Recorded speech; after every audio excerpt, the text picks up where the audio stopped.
Hi everyone, this is Heather from weddingsbyheather.com, where my goal is to equip you with the best tips and techniques to make you a better and more efficient photographer.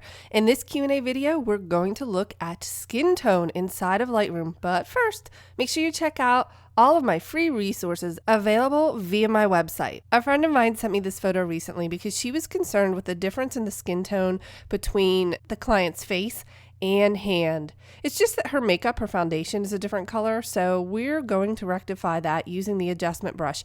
But first, what I would like to do is just make a few slight adjustments to this image by increasing the temperature and coming into the HSL sliders and using the targeted adjustment tool in order to desaturate the blue in the snow just a little bit. Next, I'm going to select my adjustment brush by pressing K on my keyboard. And because I'm not sure exactly what sliders are going to be the most effective, what I'm going to do is press O on my keyboard in order to turn on my mask overlay.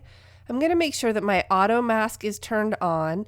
I'm going to make my brush smaller by pressing my left bracket key, and I'm just going to select her hands so that I can see where I'm going to make this change.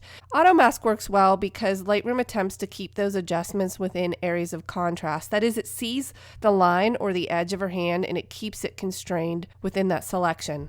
Now that I have her hand selected, I'm going to press O to turn off that overlay. And we're just going to begin by using our sliders in the adjustment panel to see what is going to make the most positive effect. Well, I know, for instance, that her hands have a slight blue cast to them, so I'm going to go ahead and warm them up with the temperature. Obviously being careful not to take it too far, as you don't want it to look like her hands are jaundiced. Then I'm going to come into the exposure and see if maybe pulling down on the exposure helps a little bit. Obviously not too far, or it's not going to look natural. But more importantly, I'm going to utilize a technique that I introduced a few videos ago with color. I'm going to click the color box, place my cursor inside, click on any color, and what you'll notice is that her hands will turn that color. Obviously that's not going to work, but the trick to using this is placing your cursor inside of that box, clicking a color, keeping your mouse clicked, and dragging your cursor over to her face. And what happened is Lightroom is selecting sort of an orange peach skin tone color in order to match it. It's a little bit too saturated, so what we can do is pull down on the saturation slider just so that it matches her face a little bit better.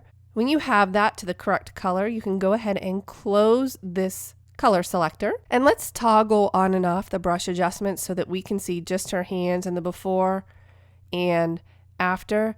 And you know what? It still looks a little too saturated to me. But instead of going back into that color, which I could, I'm just going to pull down on the temperature a little bit. Maybe I warmed that up just a little bit too much. And I will go ahead and turn the adjustment brush off and then on back again. And I think that looks pretty good. I'd like to look at the overall before and after using the backslash key. Remember, that's the key that leans to the left and it's above your enter or return key. So that's the overall before and the overall after. Now remember, in this video we were just targeting skin tone. If I were to continue to work on this image, I would most likely retouch her face, soften her skin, etc. But I hope that you found this useful. I'll see you in the next video.